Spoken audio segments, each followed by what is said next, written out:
Hey guys, this is Elena Singh and Lee from We Learn to Share. Welcome to the video of AP US History. Today we're diving into the exciting era of George H.W. Bush's presidency and the events that shaped his presidency. Get ready for a journey through political milestones, international conflicts, and the end of the Cold War.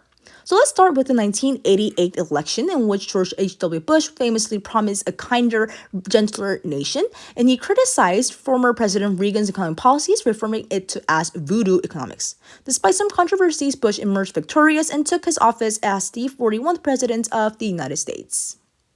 And so during his presidency, Bush signed the Americans with Disabilities Act, in which federal government mandated that all public buildings should have wheelchair access for the disabled people.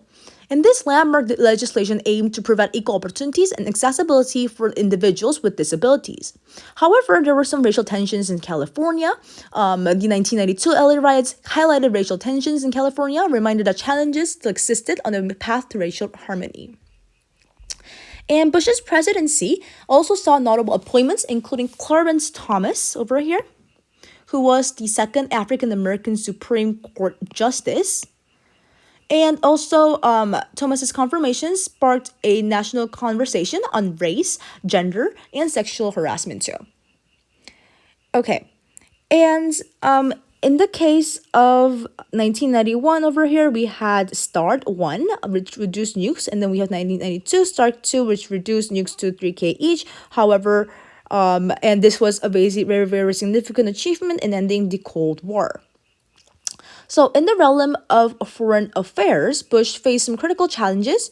And let's first look at the Operation Just Clause, just launched in 1989, aimed to capture Panamanian dictator Manuel Noriega. That's right over here. The operation sought to disrupt the flow of drugs, particularly cocaine, into U.S. and it resulted in Noriega's capture and subsequent trial. And over here, let's see the revolutions of 1989 Europe, and it's called revolutions because finally, the Cold War came to an end.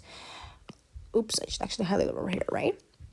So countries like Poland, the Baltic states, and Romania experienced significant political social transformation as they sought independence from the Soviet Union. And in 1991, the fall of the Soviet Union marked the ultimate conclusion of the Cold War era. So you should remember that the end of Cold War finally happened during the presidency of George H.W. Bush.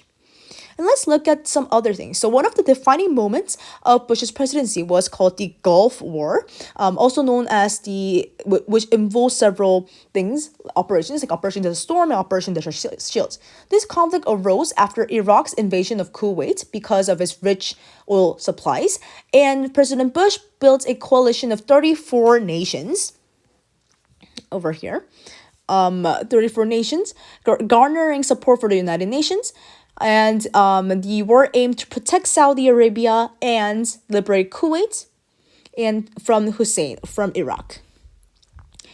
And it could say that the real purpose was actually to secure oil supply, because if the US just leaves this thing to be happens just the way it is, then Iraq and Hussein, the leader of Iraq, would basically possess and gain possession of all of the rich oil supplies in Kuwait, and hence U.S. would be kind of not so happy about the situation, and therefore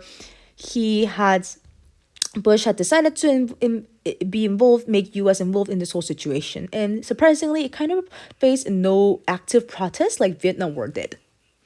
And the Persian Gulf War commenced, right?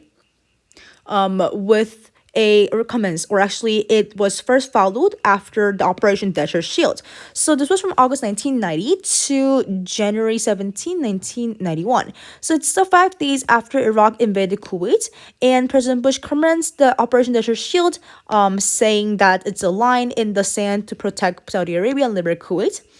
And then we have the Operation Desert Storm coming over here, which continued from January 1991 to February 28, 1991. It was a combat phase of the conflict of the Persian Gulf War, and it began with the 5-week bombing campaign of some 2,000 sorties a day that employed smart bombs, which were smart because it was able to find their target with pinpoint accuracy, which will basically target the Iraqis. And Chairman of the Joint Chiefs of Staff, General Colin Powell and General Norman Scoggin, orchestrated the U.S. attack.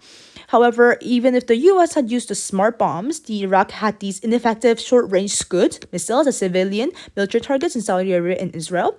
And you can also remember that the Persian Gulf War and the Operation Desert Storm was basically one of the first American conflicts shown on live television. CNN reported this really actively, and it was kind of the first in terms of live television, because even the Vietnam War, even though during the Vietnam War there were some televised events of the Vietnam Wars, like bombs and these fightings and this stuff, some of them were kind of lagging, and it took some time for the upload and all of the stuff. But however, you should remember the Gulf War as the first conflict shown on live television, on live, right?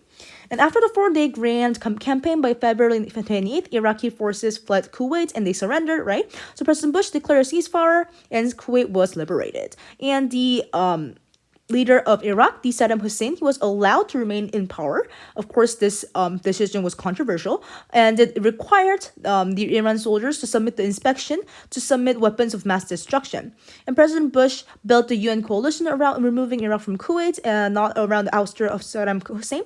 And the Gulf War signified that it was the end of the 20th century and that the foreign policy of the US was becoming more engaged in the Middle East, because this Operation Desert Storm was not the end of U.S. involvement in the politics and conflicts in the Middle East.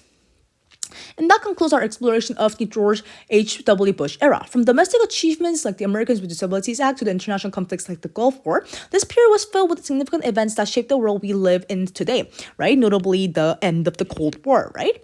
Okay, this was partially based on the resources of Khan Academy.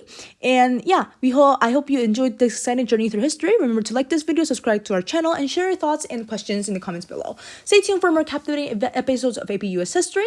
Until then, I think keep uncovering the past, and thank you for watching this video, and see you in the next video.